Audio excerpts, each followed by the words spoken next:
drop that down, you'll hear it splash and hit the water. You'll feel the load in your hand kind of go away. Double check, make sure that you're actually there. Tie a knot in your string, and then go ahead and you'll have to bob it up and down several times to get it to fill with water, and then to go ahead and sink. And there again, you'll know by touch.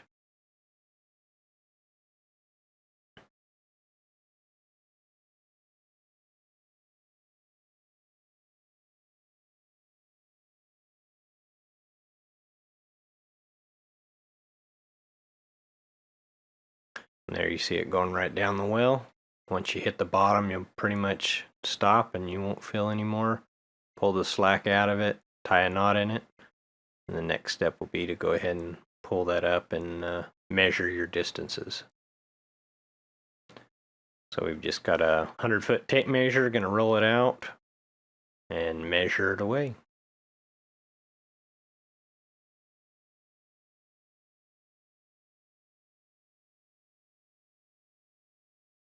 So here we have the very bottom of the well. The bottom of the well was around 99 feet, and then 45 foot was a static. Stripping the wires, you're going to want to get a nice sharp razor or a good sharp knife to go ahead and strip the wire back. Take care when you're doing this not to nick the insulation. The same process needs to be taken care when you're stripping also. Once you strip the wires back,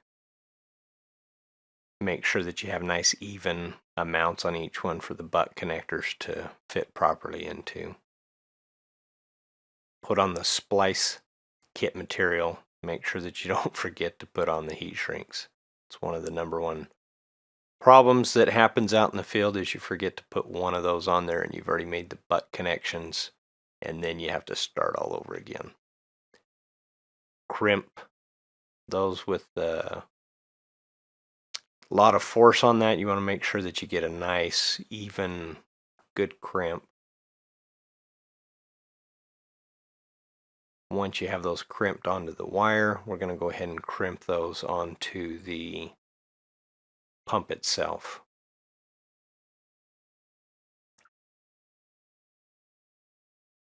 And you can see how the splice kits slide right down over the butt connections.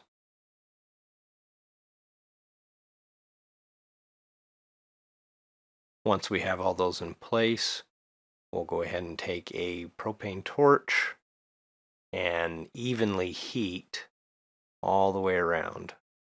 And we want to try and start from the inside and work our way back towards the ends. If it does catch on fire or they stick together, go ahead and just pull it apart. Take the heat back a little bit.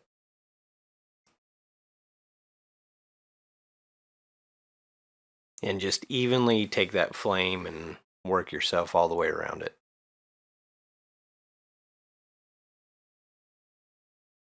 There's a silicone adhesive inside that is going to work itself into all of the little crevices and nooks and crannies. That's what actually seals up the splice.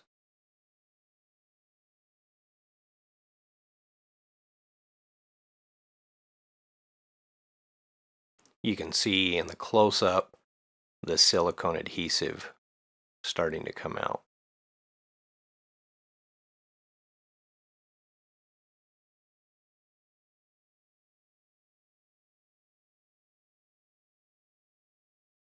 Once we have that nice and shrunk down, we're going to want to go ahead and take a wet rag and pour water on it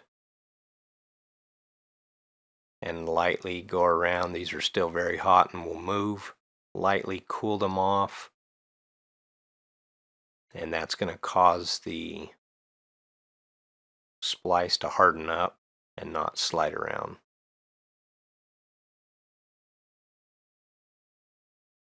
After you get that nice and cooled off, we want to go ahead and slide the secondary splice piece down over the top. This one is not really going to waterproof anything, it's just going to protect everything. So you want to do the same process, nice even heat all the way around, and cool it with a rag.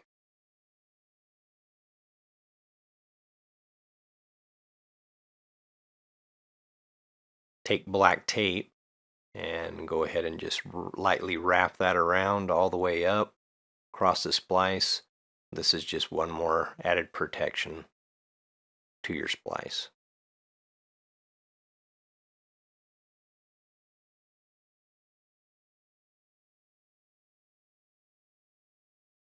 We're going to install the eye bolt. Tighten that all the way down hand tight. We need to go ahead and take the wrench and tighten the nut back and jam it against. That keeps it from ever coming out. We install the poly adapter fitting, tightening it down with adjustable pliers.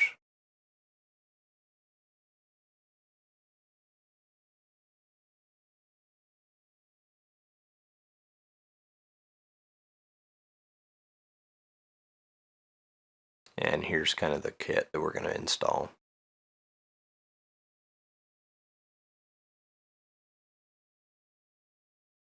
Take your poly rope and we're going to install that through the safety bolt eye, tying a bowline knot.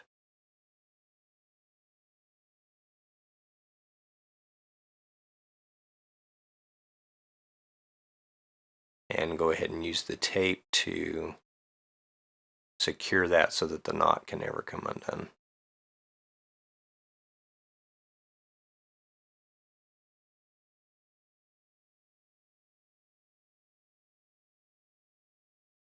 You can see the pieces of the poly adapter. We're going to go ahead and slide on the top two lock ring and the locking retainer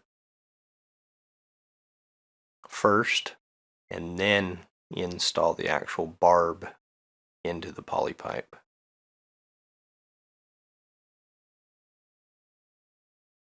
It's a little bit on the tight side, but you just have to force and work it in there.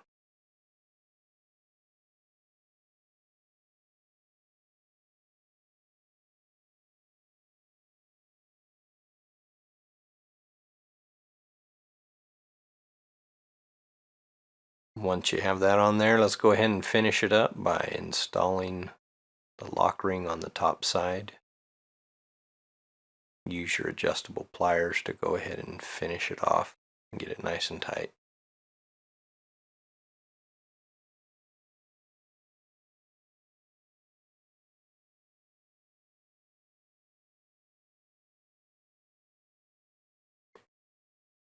Use a 10 mil black tape to go ahead and wrap all that together and secure it. Go clear above the splice kit. This is just to protect it. Once again, keep it from dragging on the well casing going down inside the well.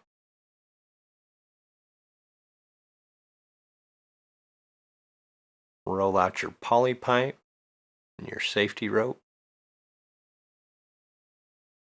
And take care when you're rolling your wire out to make sure that you don't get it tied up into knots.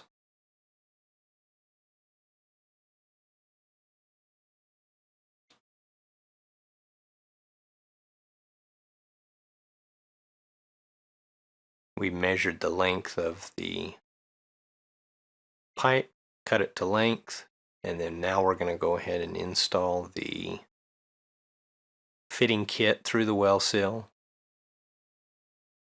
adding the poly adapter for the inside of the well, the eye bolt for the safety rope. This is a PVC safety rope, so we need it to be inside the well casing to make sure that it doesn't get dry rotted by the sun. Use two nuts on the top side, and then we'll jam nut those together.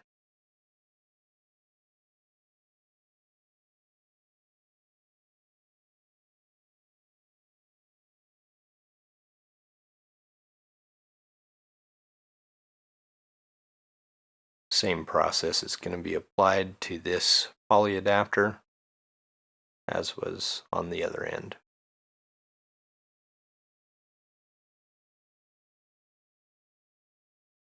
Once we have that securely tightened, go ahead and tie the bowline knot once again.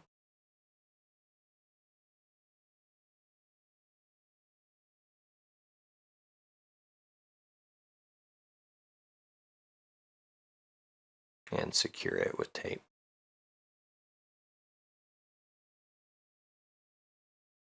Strip the wires back so that you can feed them through the fitting on the top of your well seal.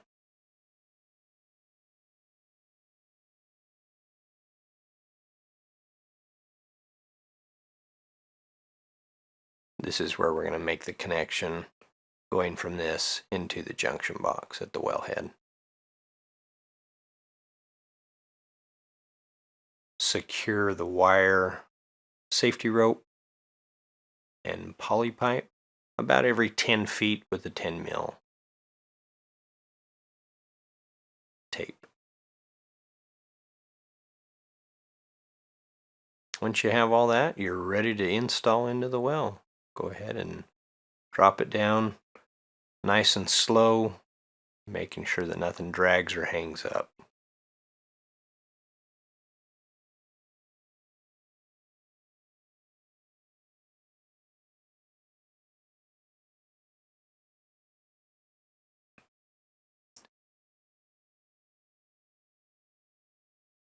We are using a flexible conduit going from the wellhead into a junction box.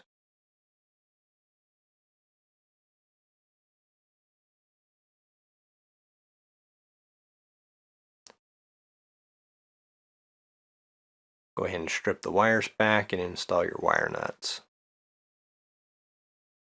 Tighten your well seal down.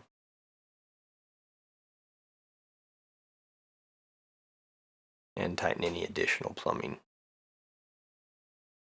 We're now going to install the control box and the solar panel portion of the pump. You can see here that we've already installed the pump wires in the conduit into the box. We're showing two different types here. This is a parallel connector. Depending on your type of solar panels, if you have the 30-volt panels, then you would need to parallel them.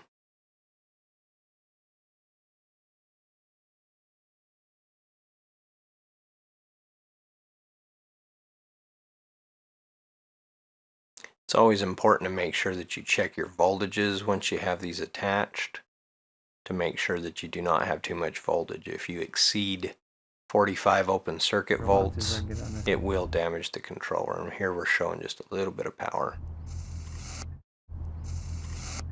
So they are a low voltage, but it's still enough to hurt.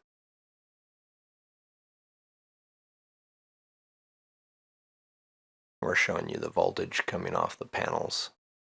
You're roughly going to be between 38 and 40 volts. We're going back to a series circuit on these solar panels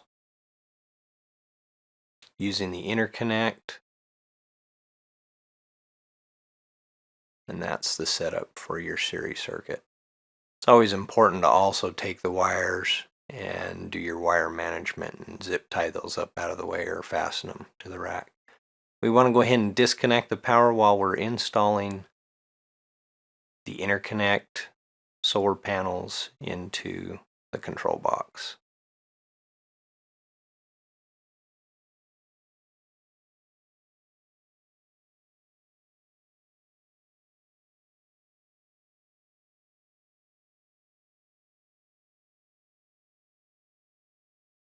You don't have to use any ring terminals. Sometimes it's easier to do that prior to. The control box will accept either. We want to make sure we check our voltages once again, so go ahead and attach your wires to the interconnect and check your voltages. Once we have that, we'll go ahead and turn the pump on and you can see we get water. The green LED light will indicate that there is power going out to the unit, and that's what we're measuring. If you need to, you can go ahead and adjust your motor speed control down, and that will slow the water pumping rate, so you can see the voltage is proportional to the amount of water coming out of the pump. It will shut off at about 5 to 6 volts. We're going to show you the float switch circuit. Once you have that hooked up, what we need to do is show you that there is a pump up and a pump down function. You can look at the little LEDs to see which of the settings that you need to set for your float switch.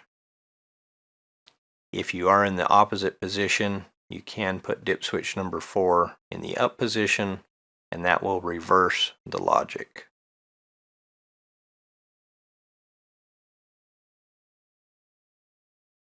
We want to make sure if we've made any adjustments and we want it back to full output, go ahead and turn the motor speed control all the way up to get full output out of your sun pumps.